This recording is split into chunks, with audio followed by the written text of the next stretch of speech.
বন্ধু, একটা সময় যারা সিগারেট খেত তাদেরকে আমি বলতাম, আসলে সিগারেট খেয়ে তোমরা কি সুখ পাও।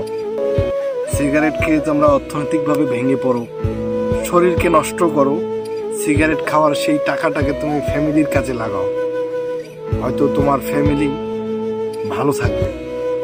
এরকম উপদেশ আমি অনেকজনকাকেই দিয়েছি, কিন্তু আজকে আমার হাতে সিগারেট।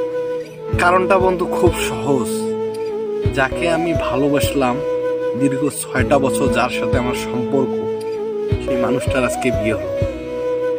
বন্ধু, হয়তো খুব খারাপ লাগতেছে, কিন্তু নিজেকে এতটা আমি প্রকাশ করতে চাচ্ছি না।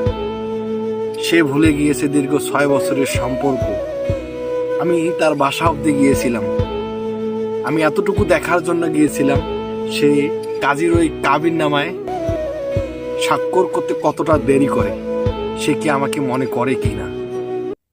আমি এটা স্পষ্ট দেখলাম বন্ধু, বিশ্বাস করবা কি জানি না, স্পষ্ট দেখলাম কাজীর ওই কাবিননামায় স্বাক্ষর করেছে মাত্র 10 সেকেন্ডে।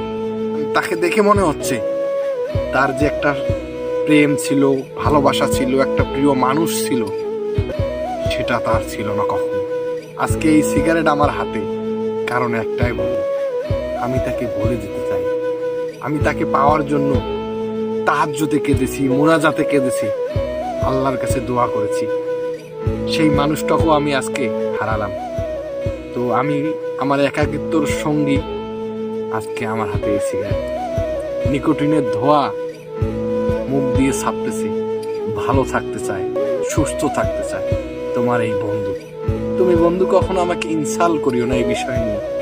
দীর্ঘ 6 বছরের প্রেম, তাকে নিয়ে কতই না তোদের কাছে গল্প করেছি। সব মেয়েরা এক হলো, ও আলাদা। সব মেয়ের মতো ও না, কিন্তু দিন শেষে সে সব মেয়ের মতোই পরিচয় দিয়েছে। সে চলে গিয়েছে এক বিসিএস ক্যাডার পুলিশের সাথে। বন্ধু, আমি ফিরে আসতে চাই তোদের সাথে।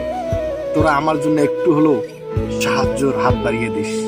আমি ভালো থাকতে চাই বন্ধু, আমি আর নিতে পারতেছি না এই কষ্টটা। আর কোনো আমার অভিযোগ নেই, তোমার কাছে আমার কোনো অভিযোগ নেই প্রিয়। হয়তো আমাদের এই বিচ্ছেদ আমার দোষের কারণে হয়েছে। যাক, তুমি ভালো থাকো, সুস্থ থাকো, এটাই আমি কামনা করি। মনে রেখো প্রিয়, আজকে থেকে আমি মরে গিয়েছি। ভালো থেকো প্রিয়, তোমাদের বিবাহর দাম্পত্য জীবন সুখের হোক, এই কামনা করি মহান আল্লাহর কাছে। ভালো থাকো, সুস্থ থাকো।